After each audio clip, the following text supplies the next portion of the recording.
It's been a long time.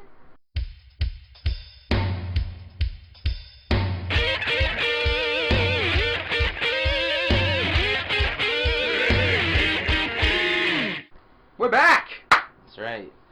Did you miss us? Everybody did, Gary. Everybody did. We haven't actually been gone that long. It was the Christmas seasons, and then the New Year's seasons, and then the technical difficulty season. Yes, we did have an episode ready to go, but due to Gary's incompetence... Nope. Not mine. I didn't do nothing. It's fully recorded. It's sitting there on the hard drive. It's just not usable. You can't understand anything. Which is a shame, because Stan Lee made his way all the way out here in the freezing cold to talk to us. Yeah. And now you will never hear all the secrets that he did the lost Stan Lee interview on the Pendulum. Oh, well, I'm sure this one will be just as good. Yeah, this show will be tops. Yeah. It'll be tops, I must say. It'll be just as good as the Stan Lee episode. We're good. That's right. Well, fortunately, there's been a kind of a slower week. Slower times, New Year's, nothing really seems to happen until February anyway. Yeah, there's a lot of stuff coming up. Image Expo, convention season. Toy Fair is coming up in a few weeks. Yeah. Which I personally love. There'll be a lot of stuff to talk about soon. There's a few things, though. Yeah. There's a few things. But I think we'll start off with our patented, on-the-spot comic reviews. Patent pending. I don't know. I think we got it. Yeah, we got it. I think by now it's kind of... I think we got it. It's our trademark. It's our je ne sais quoi, as you would say. Right, so I read a couple more books than you, so I'll start us off with All-New X-Factor, #1. No one cares about that book. It's Peter David. Everyone cares about that book. And it's X-Factor. Come on. And #1 X-Men X-Factor team. owned by Google. No. So, I liked it. But it was a pretty standard introductory issue. Yeah. So yeah, Serval Industries, they bought X-Factor, they now run it, they're getting Polaris to head up the team. I like Polaris. Oh, yeah, I like Polaris too. And, the much maligned, often forgotten child of Magneto. True. And, she is looking for team members, and their first recruit is Gambit. Which is alright. He hasn't really been doing much anywhere else. Yeah, his own title got cancelled, so... Yeah, that's true. It wasn't that bad, though. But Gambit can't carry his own title. Which is weird. He should be able to. But, I mean, yeah. I don't know. I like Gambit, but whatever. I'm glad he's on this team. It gives him something to do. Yeah. Keeps him off the streets. That's right. That's right. So we got Gambit, and then near the end of the issue, we have Quicksilver joining up as well. I like Quicksilver a lot. Less of a creepy sister vibe with Polaris, thankfully. Half sister, half brother, yeah. So, and they talk about that a little bit, because in a previous issue of X-Factor, he had to stop her drunken rampage. Awesome. So, it was pretty cool, actually. Not the type of person you want on a drunken rampage there, Polaris. No, she destroyed a lot of stuff. Yeah, that'll happen. So, it was pretty cool. It's, like I said, your basic introductory issue. Making the rounds. Yeah, they're getting hired by this corporation. They just the one thing they had to do in the book was go and save this mutant or from somewhere. I can't remember where exactly, but anywho, it's a solid start. It's a good book. It's not as, let's call it, opening with a bang. Let's call it that really hooks me. So it's good, but not great. Cool. So I'll give it a 4 out of 5. Nice. Yeah. What'd you read? I read the 35th book with the Avengers title. The new one, Avengers World. As I said before, I'm worried that the Avengers name is getting tossed on every book just for sales. But Hickman has kind of proven that he can handle these type of titles with these characters. Yeah. And I was pleasantly surprised at how much I enjoyed this book. I liked it too. Nick Spencer's art is just getting better and better. He is the co-writer. Oh, I thought Spencer was the artist. No. Who's the artist on this thing? Stefano Caselli. Oh. Yes. Oh, okay. I thought it was like Inker or something. No. Alright. No, Nick never Spencer, mind. fine writer of many titles as well. I just thought he was the artist because I've seen him on every book that Hickman does. They're like, oh, he's the artist. They help co-write. Oh, okay. Well, I'm an idiot. So there you go. Anyway, the artist is really good, and I'm just surprised at how much I've actually enjoyed reading this book. They've got 3 distinct stories that are set up, kind of a mythical, kind of hand Madripoor story coming up. They've got a sciencey tech stuff going on with the Scientist Supreme with AIM, whom I love. Me too.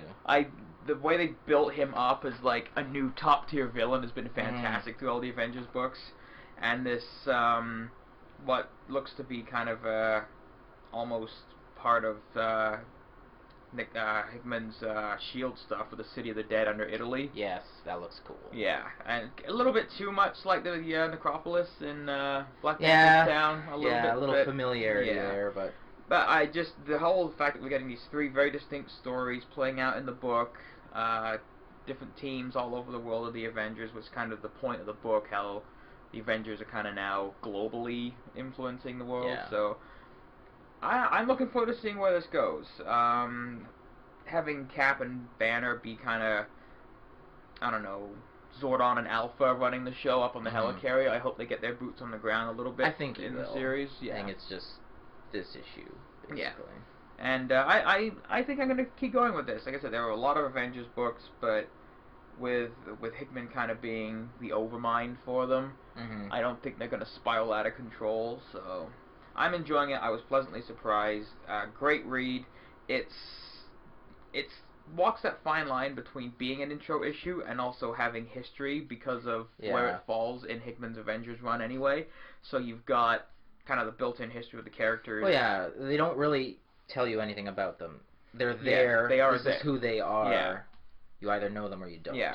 Like why is Gorgonon in Madripoor? Who is this guy running AIM? If you don't know who Smasher is or Hyperion or whatever, well, you're not going to get any backstory. Yeah. But it works both ways, as being an intro to what's going on in this book, as well as another piece in what Hickman's been doing with the Avengers. So I enjoyed it far more than I thought I would, and I did too. I think it'll be on my bag. Give it like a 4.5. What about you? I'm in a solid 4 range there. All right. Definitely a good read. Pleasantly surprised. Cool. Yeah. I also checked out certain selections of the all-new Marvel Now .1 number 1. You mean the second most overpriced book on the stands this week? It's only $6. No need for it to be $6. I know. It's got little prequel stories to all the ongoing stories that are going to be starting up. Like there's an Avengers World little preview in here, and I didn't read that one yet. So worth $6 then? Nope. I don't know. There's a Loki 2-pager. He's as mischievous as ever now that he's fully grown adult again. But the one I want to really actually just mention is the Silver Surfer one that's coming up by Dan Slott and Mike Allred.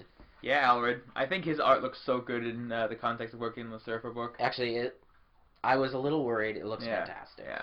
It really does. His art style, like the stuff with the ecstatics, was fantastic. Yeah. I didn't really care for it that much on FF. No? Because, I mean, the tone of the book kind of matched what his art style is, but I just wasn't a fan of how it worked in that story. Yeah. But for a Silver Surfer book, where he's in space with his little companion and all this wild, crazy stuff goes down, I think his art is perfect. Well, funny that you mention that. This story, this little, I don't know, what is it, 6 pages, or, no, maybe 8 or 10 here. Anyways, this little story, and if the rest of the book is going to be like that, maybe a good move, maybe not. But it reminds me exactly like Doctor Who. Yeah. The Surfer is the Doctor. Yeah. He's got a companion. The power cosmic is his sonic screwdriver, and the board is his TARDIS. Yeah. It's got that same humor, which is cool. Yeah. I think it's their way to try and cash in on part of it. I mean, the second we saw that teaser image from Comic-Con where it was Surfer with a girl on the board, we're like, oh, so they're making him the Doctor. Could have went anyway, but this is, like, This could have been a Doctor Who episode. Yeah. They go to visit a funky planet with cool stuff to see. Stuff goes down. He's got to stop it. You know, it's like an episode on paper. It's surprisingly really good. So now I'm actually reconsidering picking up the monthly title. I wasn't going to. With Dan Slott doing it, I was going to get it. No questions asked. Now I think I will. Yeah. So Marvel Now .1, I don't know if you want to pick it up or not. It's actually, for me, the Surfer story actually kind of made it. I did read about 3/4 of it so far. But it's really well done, actually. I like the Surfer stuff. So for the 3/4 of this book that I've read, I give it a 4. For those who are curious, my most overpriced book of the week was clearly Batman number 27. Or, sorry, Detective Comics number 27. $8! Yeah. You serious? It's 100 pages. Yeah, I understand the point behind celebrating it, but, like, yeah, what? Well, Action Comics number 1 was an $8 back when the New 52 launched. That was the first appearance of Superman's anniversary celebratory was whatever. It really? I don't remember. He made his debut in Action Comics number 1 back in the 30s. Yeah. They relaunched Action Comics number 1 3 years ago nearly, and it wasn't 100 pages. Oh, well. Batman's first appearance, Detective 27. Yeah. Now it's 100 pages for $8. Nah. Also, as an aside, because you were talking about too many Avengers titles. Yeah. Supposedly, AI is getting canceled. Yeah, at some point. I don't see as that being long for this world. Yeah. I enjoy it. Yeah. I think it's actually pretty cool. But it might be replaced with an Ant-Man book. Oh, yeah. Word on the street. Yeah. So, I mean, Henry Pym figures prominently into this book, so yeah. I think it just makes more sense to actually name it Ant-Man. So. And with the movie coming up and everything, yeah, it makes sense for Marvel to kind of put the groundwork. During our infamous Lost episode, Garry did a review that he had promised for almost a month. Now that it is a month and a half later, he is going to give us that review again. Saga, Volume 1. Are you prepared? No. Oh my God! Really? I did it once. I didn't have no one heard it. I'm ready to go. Okay, hang on. Saga is really good. Probably the best sci-fi, one of the best sci-fi comics I've read. Probably one of the best books I've ever read. First 6 issues are fantastic. It has that great bit of sci-fi storytelling where the setting doesn't really matter. It could take place anywhere and it'd be such a great story. Yeah. Same reason why I love Battlestar Galactica. You put that on a cruise ship and it would be a great story. You put it on an aircraft carrier, great story. Saga, you put it anywhere, set it any time, great story. Great characters, their dialogue and the conversations feel real. They have weight to their words. Their actions have consequences. And it's such a fun read. There are great characters. The Will is one of my new favorite characters that I've read about. I like the Will. His sidekick, Liar Cat, is great. Liar Cat's amazing. Yeah. And it's definitely not a kid's book, so if you're a little child out there looking for a sci-fi read to break you into the world of comics, don't read this one. It's not for you. You won't. Probably you'll love it, but you shouldn't read it. Wait until you're... It's a mature reader. Yeah, wait until you're grown-ups. Wait till you wear the big kid pants. But fantastic. I'm devouring every issue I can get my hands on, and it's fantastic. I hope for a giant collection one day of Saga issues. That'd be pretty sweet. By Brian K. Vaughan, so yep, Fiona fantastic. Staples on art. Staples is great.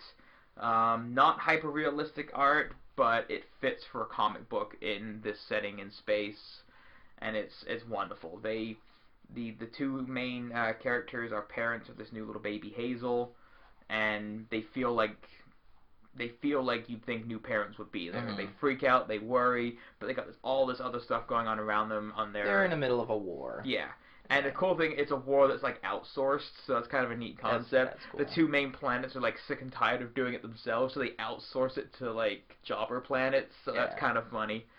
And yeah, they've got great characters, great character design. It definitely subscribes to the George Lucas design school of aliens, where they're not all bipedal with two eyes. They're across. They run the gamut of design, which is fantastic, especially in a comic book. So, and I love it. It's fantastic. It's easily one of the best series I've ever read. And so what would you give a rating on this one? It's 10 out of 10. Cool. Every issue I read, I enjoyed, and I just like, where's the next one? Come on, let's go. So on a related note then, I don't know if you saw it, Bleeding Cool compiled a list of the top however many books of 2013, but they cross-referenced it between 24 different websites. So they took all their lists and then merged them all to make, the ultimate top list or whatever. So They had like, I don't know, a ton of books. I just wrote down the top 10. Number 1 is Saga. Nice. So that's kind of cool. It's kind of nice that it's not one of the big two as well. Yeah, I know. I like that. It's a big book because they got great team working on it. Yeah. But it's from Image. Yeah. Like. Okay. Number 2 was Hawkeye, which was kind of cool too. Hawkeye's a great book. It would be greater if it came out. There's been a little delay. There was 4 issues last year. Yeah. And an annual, which was a slog to read through. Actually. Number 3 was Boxers and Saints. I'm afraid I haven't heard of this one. So I was kind of hoping Daredevil would be on that. Can't really say. Sex Criminals, number 4. Young Avengers, number 5. Really? Yep. I don't know. I enjoyed it. I like it. It's just not my favorite. favorite. Yeah. Not my favorite. Batman, number 5, with Scott Snyder. So that's alright. Yeah, that's not surprising. Battling Boy, number 6. I've heard of it. I don't remember what it's about, okay. though. I think it's about a boy. Probably Maybe battling. Maybe. Yeah. Pretty Deadly, another Image book at number 7. Afterlife with Archie is one of my top books. Oh my god, number are you 9. Serious? It is so good. Wow. So good. And then number 10, Superior Spider-Man. Yep. That's overall. What's your favorite book of the year then? It would be Superior Spider-Man. That's your favorite out of all the books you read. Out of all of them, your best I one? look forward to that book every single month. Every time I pull up my list of the books of the week, I'm looking for a Superior Spider-Man issue. The status quo that they've got in there now, the dynamic with Ock running the show, how they got rid of Peter completely. They had it in there, and they're like, oh, he's going to come back really quick, and then exercise the Parker side, but kept little bits here and there to kind of think, okay, leaving outs for it, because eventually it's going to go back. But I think it's great. Dan Slott has done a spectacular job. He took so much flack for what he did and how he did it, and he didn't back down from it. It's his story. He's telling it, and honest to God, it's some of the best Spider-Man books we've gotten in the last 10 years, and I've thoroughly enjoyed it. Cool. It's cool to see what Spider-Man could be without kind of who Parker is. So that's been one of the cool things, and some of the new characters they've introduced, the stuff from Horizon Labs has been great, and even making Cardiac kind of a neat character. Yeah, I know, Cardiac. Like, what the hell? Yeah. And yeah, it's fantastic. Superior Spider-Man is going to be my favorite book of the year. Yeah. I don't know. It's hard for me to pin down a favorite because I've read so many, and so many are so good. But I don't know. I can't really say if it's my absolute favorite, but I got to give props to Afterlife with Archie. Yeah.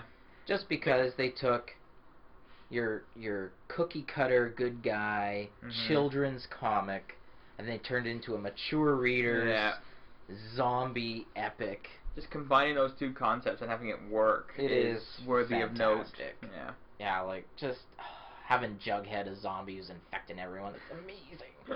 Oh yeah, just there's violence, there's a little gore, there's situations, got the Necronomicon in there. So bizarre. I know, it's awesome. I can't wait for Ash to show up. It's gonna happen. I don't know, hard to say. But come on, Ash hitting on Betty and Veronica, you know you want to see that. Maybe. So yeah, great book. Written by Roberto Aguirre Sacasa. The last thing I even remember him writing was Marvel Knight Spider-Man back in the early 2000s. And then, or was it Fantastic Four? It was Fantastic Four, sorry. Mark Miller did Spider-Man. And then drawn by Francesco Francavilla. Great stuff. Nice. Great stuff. That's maybe not my absolute favorite. I don't know if I have an absolute favorite, but it's one of my top books. Cool. So it's great stuff. What other? Do you have a power panel this week? Kind of a quick little one. Read last week's Aquaman, Jeff Parker's first foray into Aquaman. I read that too. You know, I enjoyed it. I enjoyed it. It's Jeff Parker's a good writer. I think he can do good stuff on Aquaman.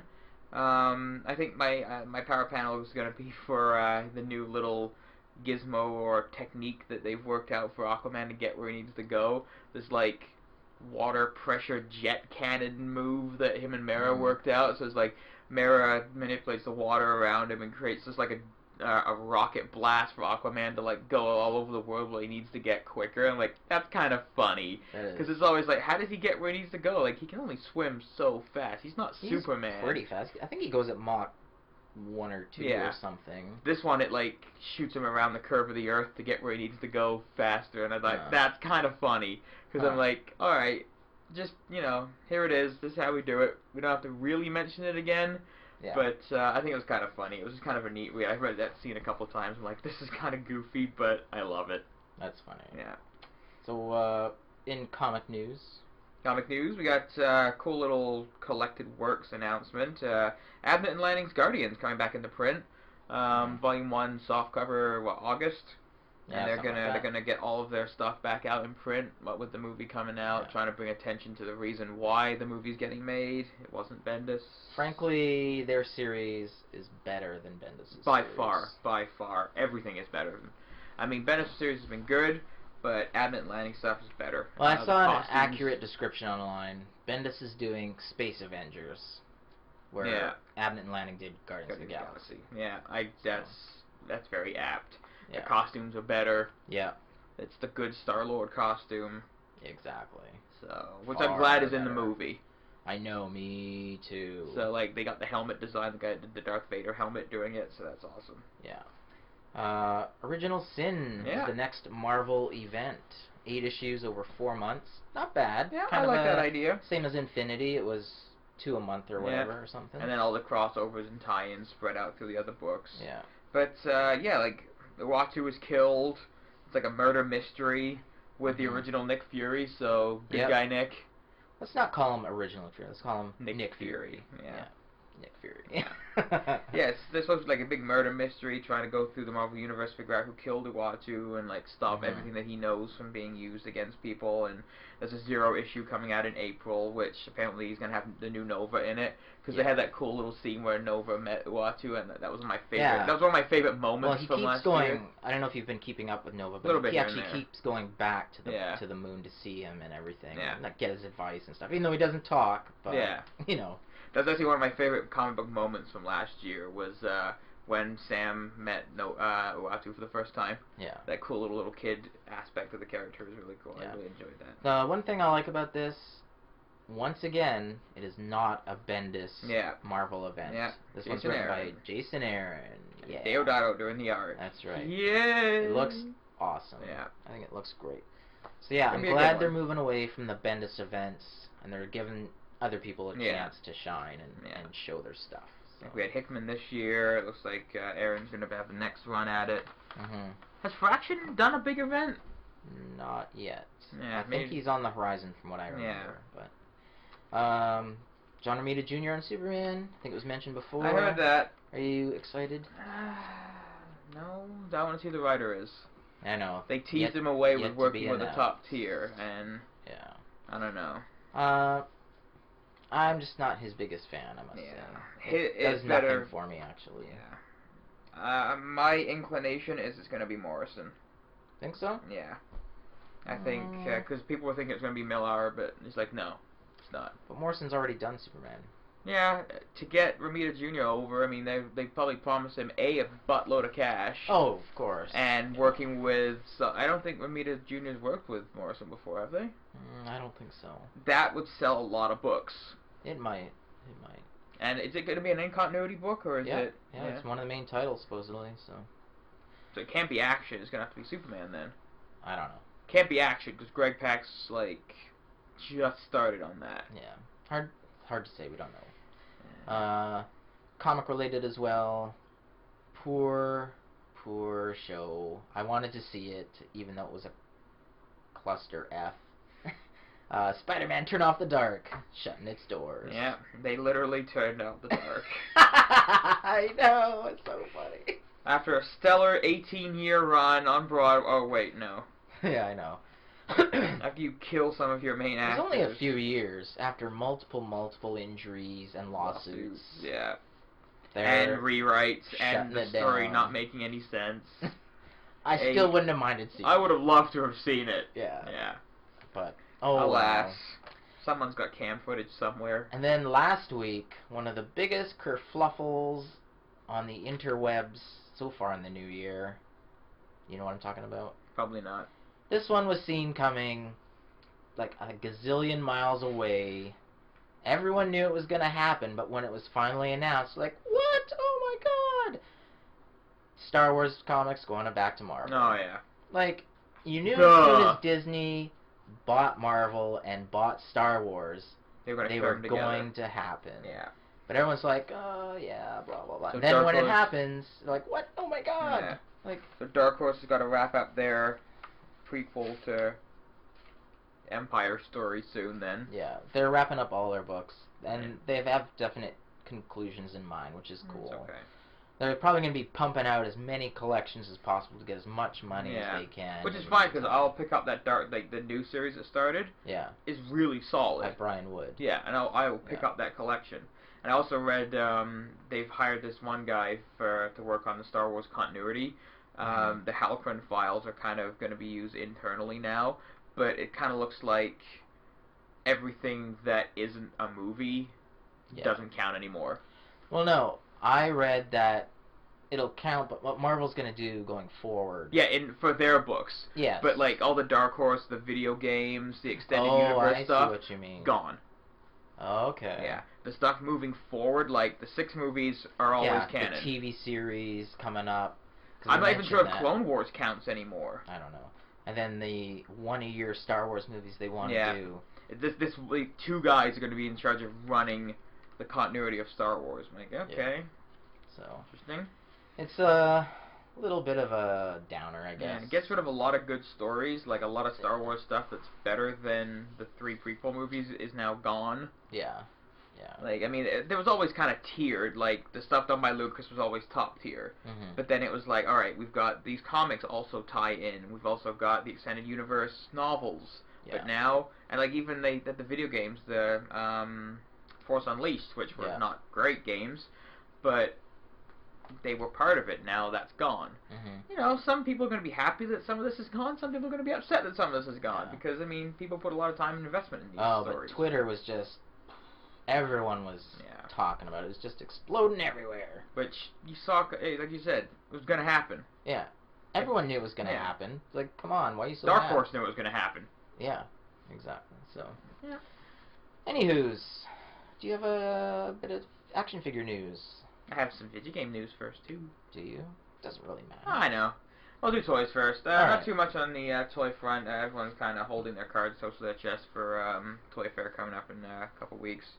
Which I'm not going to because I still couldn't get in. Sad face. It looks to be that DC is trying to make figures out of every single character that ever appeared in an Arkham Asylum and Arkham City game. Because we're getting an Arkham City Clayface figure. Oh, yeah. Bloody thing's like 13 inches tall. Comes with like a blade arm and a Joker head that you can put on. So it's got a little tiny Joker head on a giant huge body. It's a cool sculpt figure. They got like, looks like he's got like an ice grenade that's gone off on his back. Yeah. Interesting design, interesting sculpt for it. Looks like a good figure, but I haven't been a big fan of the Arkham City and Arkham Asylum characters designs from the video game. I love the games. In action figure form, I haven't been that big of a fan. I don't even own one of them. Yeah. But $90 for this guy. Wow. $90. To put that in hindsight, in retrospect, NECA's 1/4 scale Michael Keaton Batman is the same price. I think I'd rather have that one. Yeah. And I really want that figure. NECA did a tweet of the figure. Underneath the cowl is a full face sculpt of Michael Keaton. You can actually like remove the cowl if you're so inclined. I think you have to like cut it or something. But you can take the cowl off and there's a full Michael Keaton sculpt underneath. They didn't have to do it, but they did it. Yeah. Pretty awesome. That's cool. Yeah. Got a couple of cool little video game things. If anyone remembers the, as Geoff said, the Cluster F that was Alien Colonial Marines from last year. Oh, yeah. That was, like, just the most monstrously huge disappointment in video games in the last, like, I guess since EA put out SimCity. But, thing was busted, it looked like crap, the game was literally non-functional. The AI was a mess, it was a garbage game.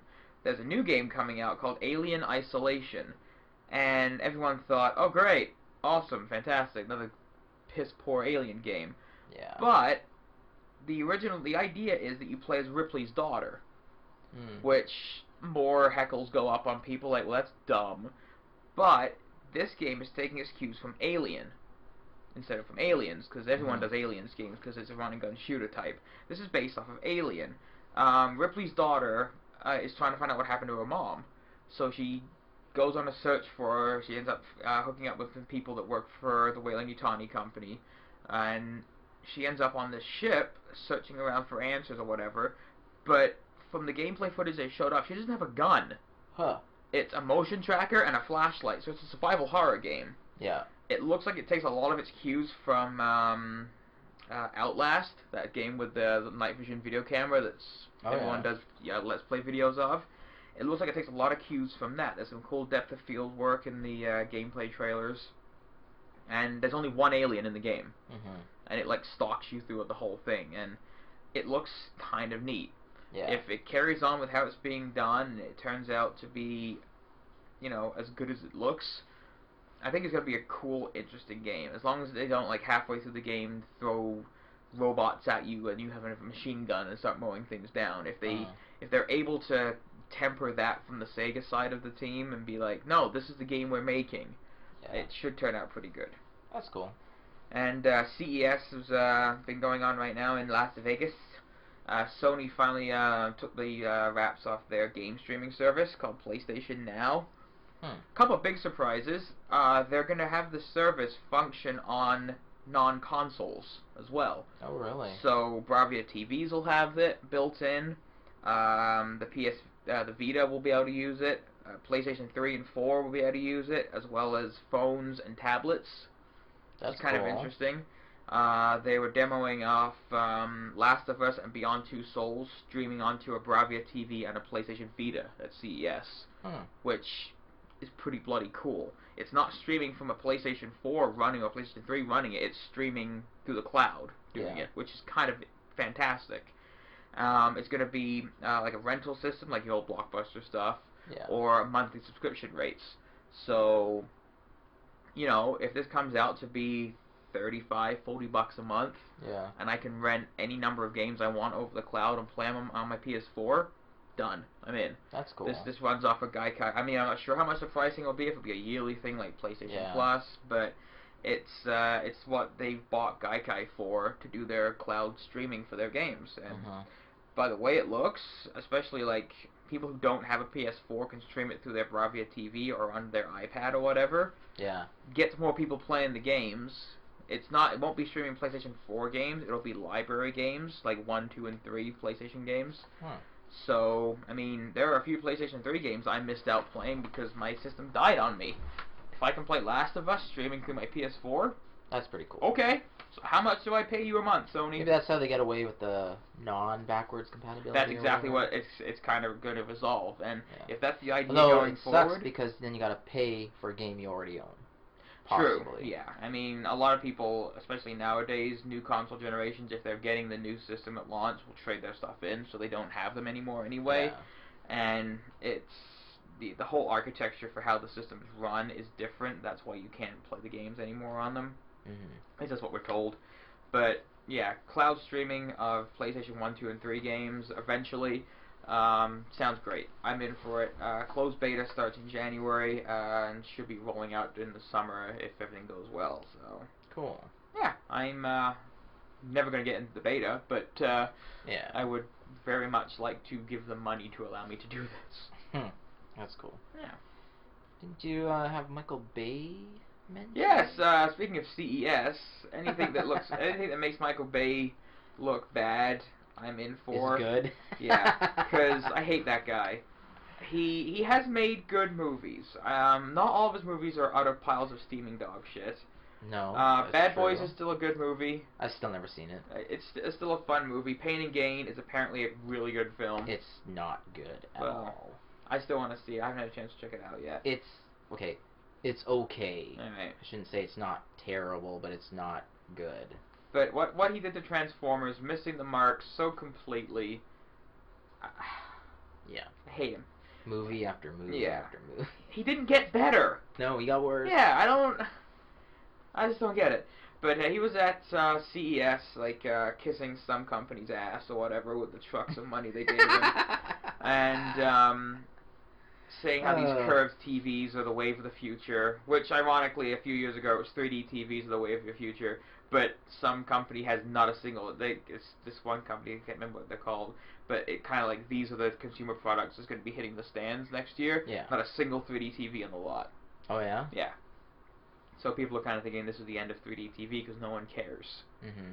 But, so he's there hawking this curved TV screen, and apparently something goofed up. He stepped over somebody's line, the teleprompter goofed up, so the executive, I think it was from Samsung or something, he's like, you know, able to keep going because, you know, he talks for a living and does this shit. Yeah, he knows what he's doing. Yeah. Michael Bay just stands there, admits he can't figure out what's going on, spools off a couple of lines of just complete BS, huffs and puffs, and then walks off stage. Like, seriously, the guy's been in Hollywood for what, like 20 years doing this crap, and he just freezes in front of a room of people? Yeah. It's hilarious. He looks like a 5-year-old that just didn't get a cookie and then walked off stage. It's funny. I loved it. It was so good. Oh, man. Mm-hmm. So, I got a little bit of movie news. Cool. Even though it hasn't even been released yet, third Planet of the Apes movie coming out. I'm okay with that. Me too. Me too. First one I enjoyed more than I probably should have.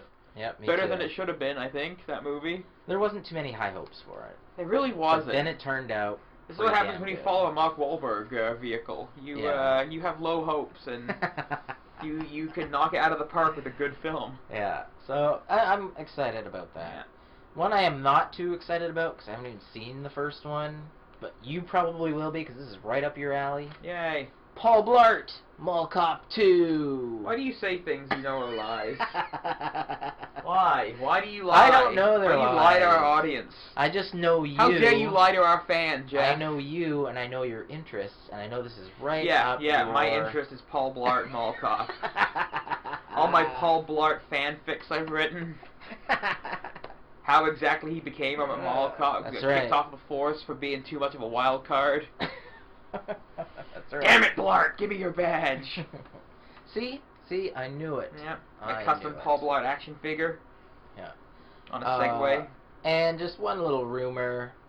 I don't know if this will happen because it sounds, I don't know, whatever. But X-Men versus Fantastic Four. Never gonna happen. You don't think so? No. Same movie universe? Yeah. They gotta do a lot more groundwork for it to get that to happen. Fantastic Four is in development hell. They've cast no one, despite the fact it's going to be starting filming this year. Yeah. Like soon. They're still running with the First Class timeline, so the timelines don't match up for those films. Hard to say. It's hard to say what this Fantastic Four ends up doing in being, right? Well, let them ruin Apocalypse first, then we'll see what happens. Seriously, the way it's going looks bad. Does it? Bad. He's going to be like a mind-possessing creature that takes over Magneto at the end of Days of Future Past. So, you know, Apocalypse isn't an awesomely designed villain. We can't have him on screen. Nope. Mind-possessed. Yeah. Well, with another Days of Future Past news, looks like we have another character that's been slammed into that movie. There's too many. Freaking, I don't even know this guy's name. Evan Jornikit? Jordan Gingitz? Who cares? He's playing young Toad. Oh yeah. Seriously? Does anyone ask for Toad to come back? Yes. Are there a lot of Mortimer Toad and Me fans out there? Oh man. Like, are we getting every single X-Men character? It seems like every character is going going to be in no that Pixie. movie. Can't get Pixie in the movie. Yeah. Bullshit. So, I don't know. It's crazy. Yeah. It's crazy. Had The Rock did a tweet or something that he took a meeting with DC. Yeah. About some project to start this year. People are thinking if that's Batman vs Superman, if he's got a role in there as somebody. Jason Momoa was in talks that were rumored to be attached to that movie. Oh, that's right. The guy that was going to be making the Shazam movie has basically said it's dead now. So, I mean, everyone had hopes that he was going to be Black Adam, but... That would have been awesome. That would have been just so good. But then it would have had, like, shades of Scorpion King to me. No, not really, because it would have been a good film. Hakuma Shente! Seriously, shut up. Literally, okay. So bad. That Scorpion King movie, I didn't mind it up until they showed the Scorpion King. The special effects... It's the worst like, ever. It was like an 8-bit video game placed into the movie. Are you talking about the Scorpion King that was in Mummy 2? Maybe that's it, Mummy 2. When he's the giant scorpion, yes. and it looks like just utter garbage. Yeah, it looked so... like claymation. Yeah. It looked and like then the worst pit of pacing ever, like when he goes in the pit, I'm like, a day later the Mummy... No! Like, seriously, you couldn't cut that down? Terrible. Like, I liked it up until they showed him, and then the movie was just terrible. Yeah. What about the Scorpion King 2 through 5? Or how many ever they've made? I have not actually seen those ones. I do Randy remember... Couture's in them. Oh, yeah. The great thespian Randy Couture. So, yeah, that... I would have liked to have seen The Rock play Black Adam, but I don't think we're ever going to get... We'll be damn lucky if we ever get a Captain Marvel, Shazam, whatever movie. I think there's such a cool thing they can do. They're like, oh, he's too much like Superman. Yeah. He's too much like Superman in his power set. That is it. So is the Martian Manhunter, too, though. Yeah, exactly. Like, you've got people who can fly, super strength, laser eyes. Yeah. It's what makes them different. Focus on that part of the film. Billy Batson is the heart of that movie. Make it about him and what he goes through when he's basically transformed into a grown-up, way ahead of what he's mentally able to process and handle. It would be a fantastic character study to do in a comic book film. Mm-hmm. But no, he's too much like Superman. I know. He's like a kid at heart. No, Superman is a kid at heart. Captain Marvel is literally a kid at heart. Yeah. Because he's a kid who basically puts on a grown-up costume and is his hero. Actually, according to Man of Steel, Superman is Jesus. Exactly. Space Jesus. So, yeah, that really bugged me when I read that. Like, oh, he's too much like Superman to help hold his own movie. I'm like, oh, awesome. Mm-hmm. Great. So we can't have any subtlety or nuance in our comic book movies. It's all just got to be, great. So, anywho's, TV news. There's a couple new series starting this week. Both I'm kind of iffy on. Yeah. One is from IFC, the Independent Film Channel, and Will Ferrell. I don't know if you've heard about this. It's called The Spoils of Babylon. It's a 6-episode mini-series. They're only a half hour each. And everything is a mini-series nowadays. Yeah, because they just tend to work better. Yeah. People's interests tend to wane over, like, the regular broadcast. With how people consume their media now, it's easier for them to bulk consume 3 hours of television than it is, like, 48 hours of it. So, it's about oil barons and a family through the years. It actually reminds me of Dallas. So, I don't know how it's going to differ or what, but it's got a good cast. It's got Tim Robbins, Val Kilmer, Tobey Maguire, Kristen Wiig, Jessica Alba, and I'm fairly sure a grown-up Haley Joel Osment. It sounds interesting. I mean, now I don't know if because it's by Will Ferrell, if it'll be a comedic thing, or if it'll be a drama, or both, or what, but... That type of setup with that type of cast doesn't really seem like comedic? Laugh-out-loud comedy. Yeah. Exactly. So, I don't know. It sounds interesting, though. Oh, Tim Robbins' role in War of the Worlds was pretty funny. Yeah. This Friday, from the creators of Battlestar Galactica... Meryl D. Moore! Helix. New television series. Saw a commercial for that in the theaters. Did you? Yeah, when I went to see Hobbit. Wow, I saw Hobbit. I didn't see that commercial, though. I like Hobbit. Good movie. Check it out. Not as good as... It sounds interesting. It's obviously not in space. It's in the Arctic. But, seems very The Thing-ish. Yes, that's exactly what I was thinking. Very similar. The original, not what they tried to call a remake. I like the remake. Oh, it was good. It wasn't really a remake. It was a pseudo-remake prequel. Yeah. It was the exact same movie. It was exactly the same, yes. Yeah. But I didn't mind it. Whatever. There was no Kurt Russell. It was unnecessary. Was it? Yes. I don't think it was. Yeah. So disease outbreak in the Arctic, and Center Disease Control goes up there, and they're going to try and... Of all places, I mean, it's kind of the best spot to have one. Probably. But then it might go global. Twist. So, yeah. Good stuff. Whatever. I'm looking forward to that. And, So, now comes my also much ballyhooed Hootenannies and ballyhooed and kerfuffles. my this is the lexicon you get on this new show. segment that I promised 2 or 3 months ago. I don't even remember when. But, still don't know what to call it, so I'm just calling it Previews Picks. Previews. There you go, yep. It's another Pendulum Previews. It's another PPP, but it's different. PPP2. That's right, it's different, squared. It's different. So, I just went through the previews, and I picked out a few items that I thought sounded interesting, or at least that I'm probably going to purchase. But they are expensive, and I don't like that. But that's okay. Yeah, I know. I mean, there's a lot of stuff. There's a lot of new issues coming out and all this stuff, like $6 Million Man Season 6. Can't wait! No, I can't wait, actually. Wow. Is that your new sound effects for not being able to wait for something?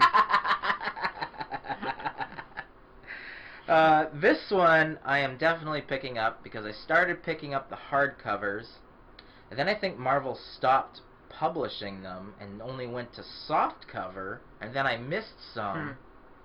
So I'm just like, geez, I was just going to buy them at Christmas, but then I saw the solicit for this. Yeah.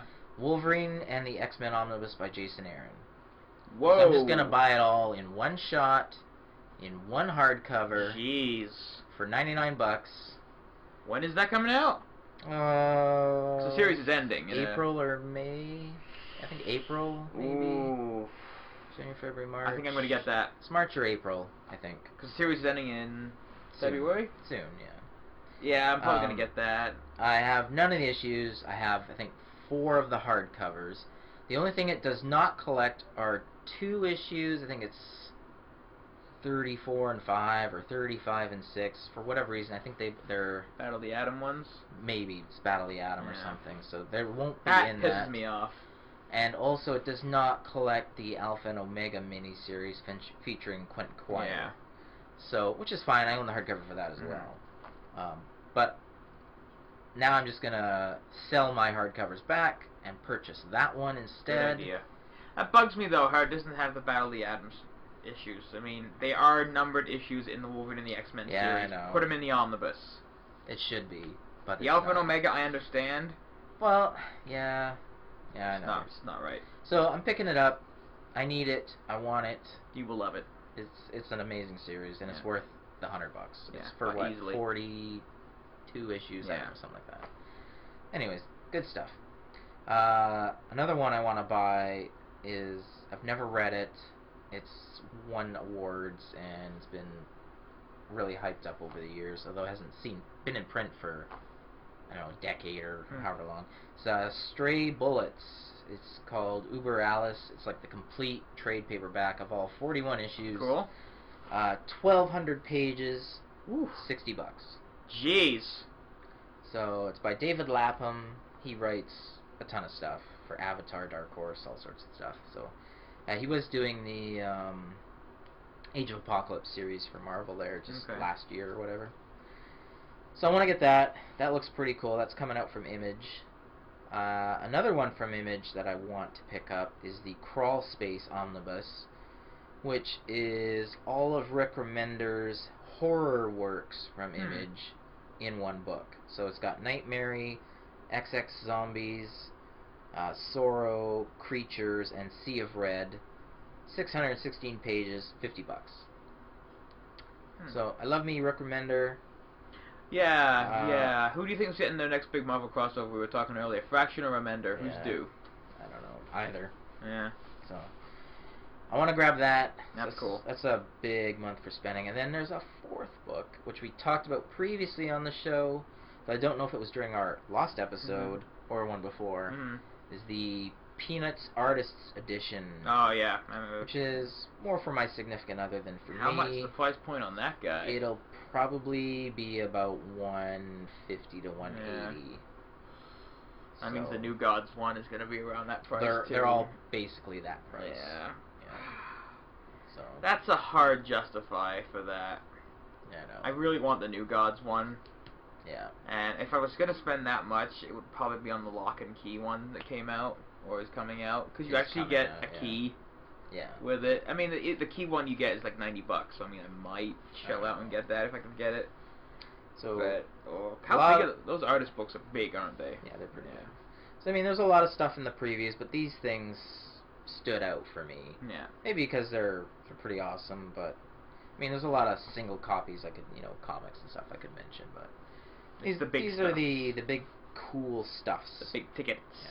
And I didn't really look into the toy section or the T-shirts or anything like that. There Maybe you go. next time. That's your title, Geoff's Big Ticket. There you go. That's it. Yeah. So that's it for my previews. Picks. Nice.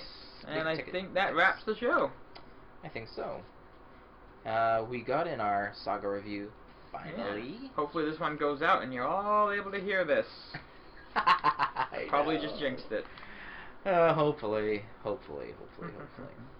So you can find us everywhere on the internet because we're just so damn popular. We're on Facebook, Pendulum Podcast. You can find me at telltalemind.com and telltalemind on Twitters. And you can find me on Tumblr under something else. You'll see it in the Linky page. You'll be able to download this show as soon as we put it up. Also in the description, because, we're awesome. Yeah. And you can carry us anywhere you want. Woo! Downloads! Yep. You can archive us for future listens. Keep all the downloading. Yep. And you can find Garry on his randomly updated blog. I'm gonna get in there and get back into it. I gotta try and streamline the process a little bit, because doing the photos, I have a really bad tendency when I buy a figure to just tear it out of the package and set it up on my shelf, and then I realize a few days later, oh shit, I actually have a blog where I'm supposed to write about these things. So then I'm like, well, I don't have the package anymore. I don't have any of the photos of the package. Oh well. Yeah. So I move on and wait for the next day. But I've kind of set something up in my basement where I can just kind of put the box in my studio, take a photo, and then move on. So I think my first one up, I finally got my hands on my Star Wars Black Series Han Solo. Oh, you're buying the Black Series? Yeah. I'm not buying all of them. I'm buying A, the ones I like, and B, the ones I can find. Oh, okay. Where up until this point, that has strictly been the R2-D2 figure. RLCS has a bunch of them, eh? Black figures. Only the 3 3/4. They got a very limited shipment of the 6-inchers. Oh, that's what you're going with, the 6-inch. Yeah. Okay. Because they're so much better. I want the Boba Fett. If I have to break down and get a Comic-Con one with the Carbonite Han Solo, I will. I prefer not to because they're expensive. But we've got a Stormtrooper coming out in Series 3, which I want to get a hold of. I think they're redoing a Boba Fett as well, but the Han Solo is great. So cool. I'm going to try and streamline the reviews, not be so long-winded, so I can start cranking them out a bit quicker. Alright. And probably the packaging won't get a mention anymore, because I appreciate the design that goes into the packaging. Unless it's damn awesome, I'm probably just going to say it came in a box. Moving on. You're concentrating on the figure, which is the product. Yeah, basically. I'm not the action figure collector that I keep mine on the cards. I mean, I know some people do. My feeling is, if they're in the box, they look like they belong in a store, not on a shelf in my office. So that's why all my stuff gets opened. It's not a bad way to look at it, actually. I mean, DC has done a great job with their new packaging on the DC figures, their heroes and villains line. Like the cool little silhouettes and that they've been putting on them. They look really, really good. The Marvel Selects have always had cool packaging with like the book style. Yeah. So. But unless it's something like over-the-top awesome or complex packaging, eye-catching, I probably won't bother mentioning them anymore. Right. So look for future posts by Garry at some point. At some point. Yes. And now that I have a jab, I might shell out some cash and get my full page up and running. My full the WordPresses. Cool. That should be cool. So next week we got more on the spot stuff. We got another PPP and maybe trade reviews and maybe news. Maybe lots of stuff. Maybe lots of stuff. Yeah, per usual. And you get us talking in your face. That's the best part of all. Yeah. More time with us. That's right. So Happy New Year to one and all. Happy New Year. Our first episode back. Woo! Jeez. Still working out the kinks for the new year. We're okay. Anywho, that's the end of the show. That's the end of it. Get out of here. That's the end.